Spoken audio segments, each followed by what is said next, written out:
Hello there. Nice to see you back. This episode I have titled The Decision because it feels that back then everything was about making a choice and making that decision. 2020 and 2021, and I'm sure still to this date, for everyone, life has been different to any other time before. It has been a time of loss and a time of adjustment and discovering who we really are. It really got very scary for us in Australia, because the borders were closed for so long. Technically, no flights were going in or out, and even though we did our best to keep everything under control and to keep a healthy lifestyle, it was impossible not to feel kind of kidnapped in a way in your own country. It was scary to think, okay, when are we going to be able to leave? And it wasn't so much that you wanted to leave, it was when choices and where options are taken away from you, that is just scary, and it makes you, I guess, evaluate everything in life, right? So in late 2021, we started deciding and we started thinking, is this the time that we should just take the leap and go to Italy and start our life there, start that journey, the adventure, if you will, that we had been planning. You know, it's really easy to think, yes, one day I'll do it, but actually getting started and get it done and deciding on it, it's a whole different game, right? So we did make the decision to leave Australia, sold most of our belongings. We wanted to have, this being the end of the year in 2021, we wanted to have a Christmas that was as normal as we could, but of course with all the selling and the packing and the planning and the arranging for the animals to be ready to be taken on a plane, and our tickets and the resigning of jobs and all these crazy things that you do when you're going to leave behind life as you know it. It was anything but normal that Christmas, but anyway, we enjoyed it. That year we had lost one of our beloved pets, and he was the oldest pet that we had. So in a way, his passing made us think, okay, now we don't have to worry about having an old pet in the cargo area of a plane, and we probably could. This is the time to do it for many other reasons that hopefully later on we can share more and we can talk more about. But yes, we decided to do it. We decided to leave Australia. It was one of those decisions that you make it, but at the same time there is a portion of you that feels that it was a forced decision. But if you didn't do it, then when do you do it? It is never as straightforward as you think it's going to be.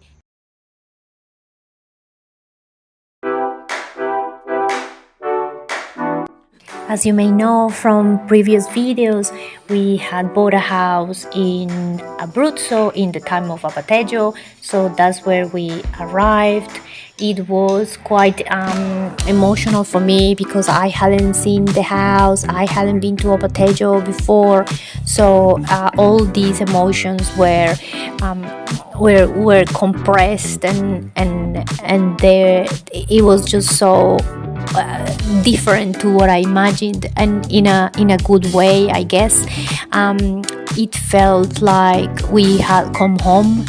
It did feel that way, even though things were different, the language barriers, and being jet lagged and being worried about the traveling of our pets. It felt I felt a sense of relief of being in Italy and having taken that step.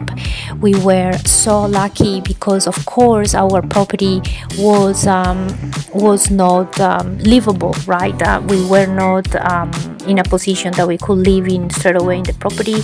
There was no water, there was no electricity, so we needed to rent before we could start sorting things out.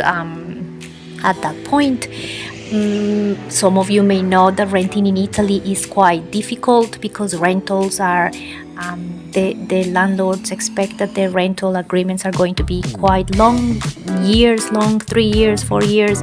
Sometimes landlords prefer not to rent because they've had bad experiences in the past. So the rental system in Italy is quite different, perhaps complicated, but we were so lucky that through the real estate that we purchased our home and our land, we were able to meet a wonderful couple that, as I mentioned to you, are our best friends now in Italy.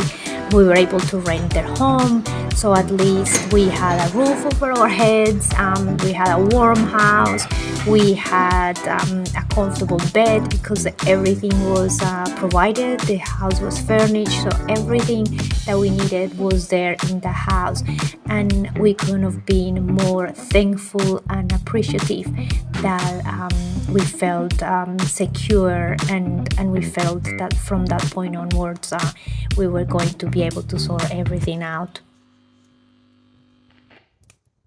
Okay, you do the thing. Slow. Show me the thing, the water.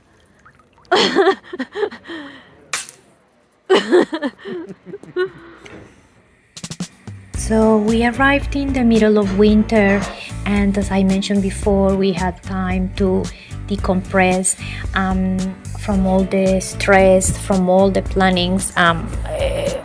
Albeit we still had so much going on in Australia, so many loose ends to tie up, and I guess that never ends.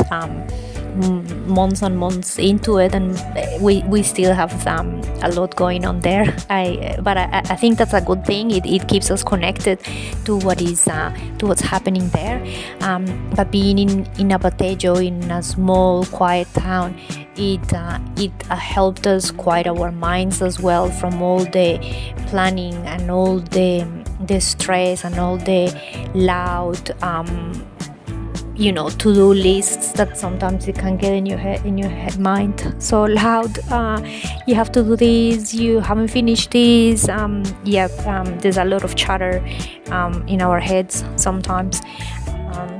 It was great being there. It was a breath of fresh air, really being in such a quiet place, and taking things slowly up to a certain extent was a welcome change for us.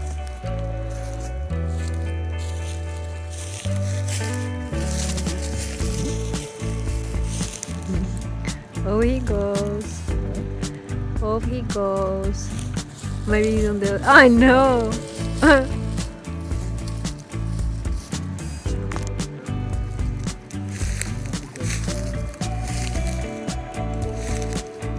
This is another floor. Probably. Because there's another floor. You can excavate a little down there. Oh, yeah, but I wonder if all this land, like see, all this belongs to this. Because look at the parking, it's great. Look at that tree. The tree will be beautiful.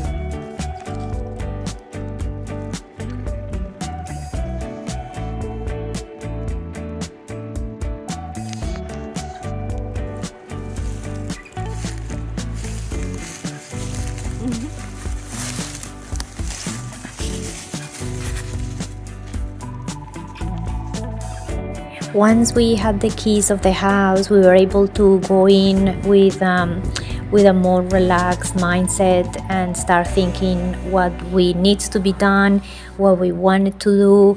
Do we want to make it a whole house? Do we want to put stairs inside?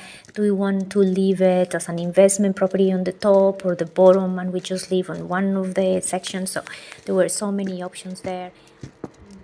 Dicevo, questo è l'attuale stato di fatto. This is how it is now.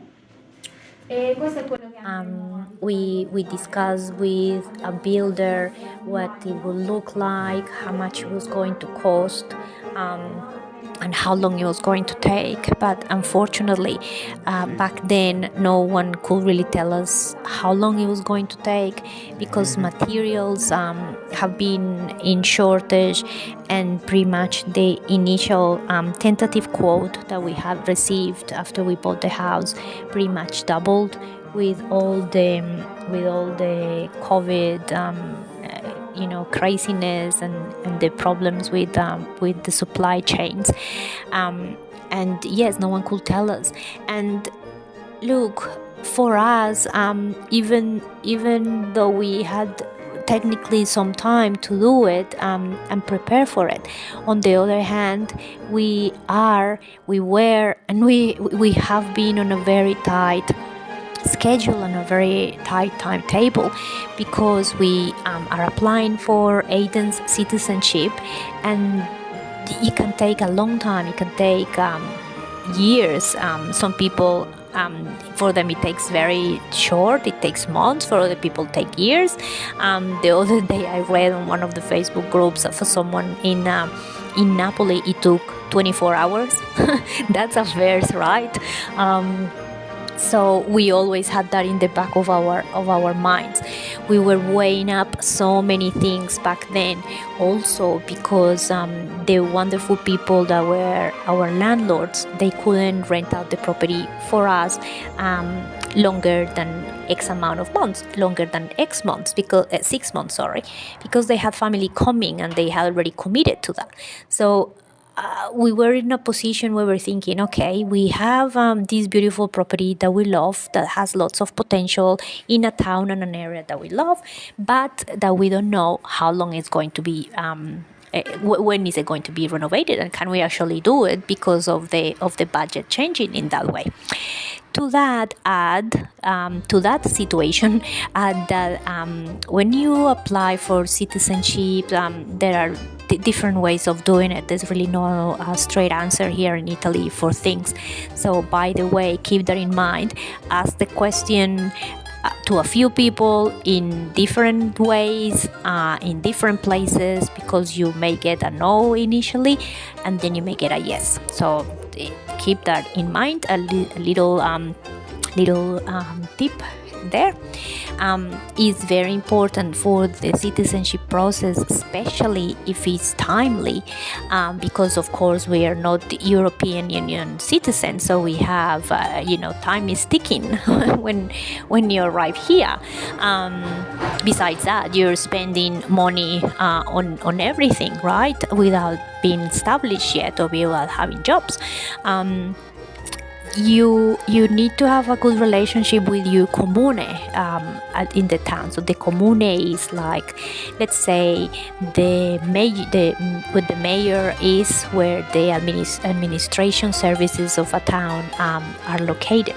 And with all due respect, this comune wasn't helping us at all, because the town is quite small. The comune is not open every day, not even when the signs on the door say that it's going to be open. And for us, it was nerve-wracking, it was frustrating. Here we are, leaving everything behind back home and taking on this risk without even knowing if we're going to be able to walk into the comune, or if our paperwork is going to be rejected, because nothing is straightforward. You may apply for your citizenship and you may think that you have everything on you, all the paperwork that they may exist under the sun for you to get approved, but it is not guaranteed. So lots and lots of question marks for our time back then.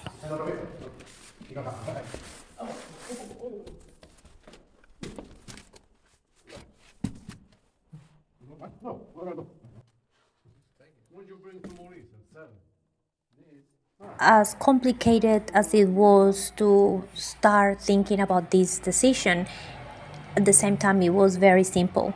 We needed to find a different place. We needed to find another place. We knew how difficult rentals were to get in Italy, rental houses, so that wasn't an option. Add to that that you have to give, when you apply for your citizenship, you have to give an address where you know you're going to stay for a long period of time, because all communication is sent to you to that address. And to update an address is quite a process, it's quite a huge request. So you need to be stable. Just have that very clear in your mind, which we did. We needed to be stable.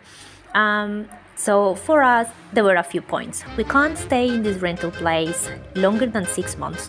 We don't know if we're going to start renovating, because in any case, we can't give that address to our application process because the house is not livable. And 3, we don't know when the house is going to be finished. 4, we don't know if we should renovate now with the budget being doubled, with the cost being doubled, and is the Comune ever going to open their door to receive our papers? Quite a conundrum, right?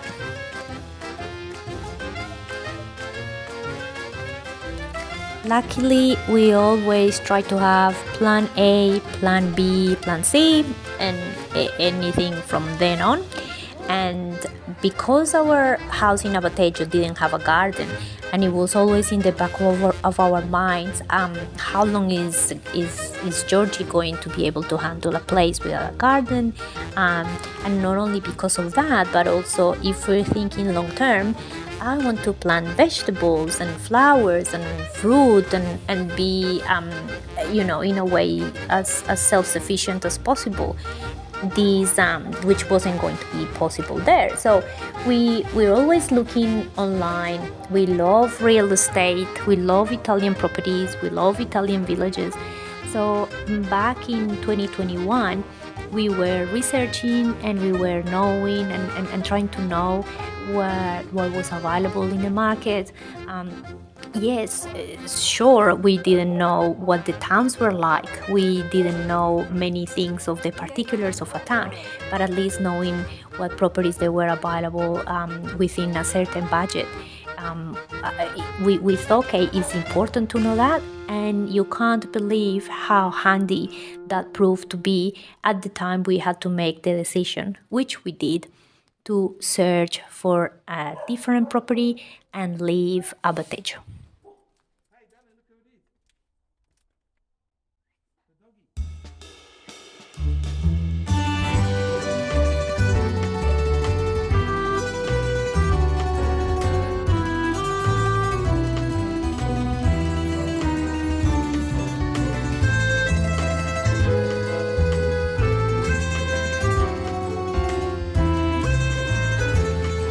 So much construction going on in Abatejo. Inside. And it's holding the lawn. Look at that entrance. Giorno. This is about the first time I see the door open.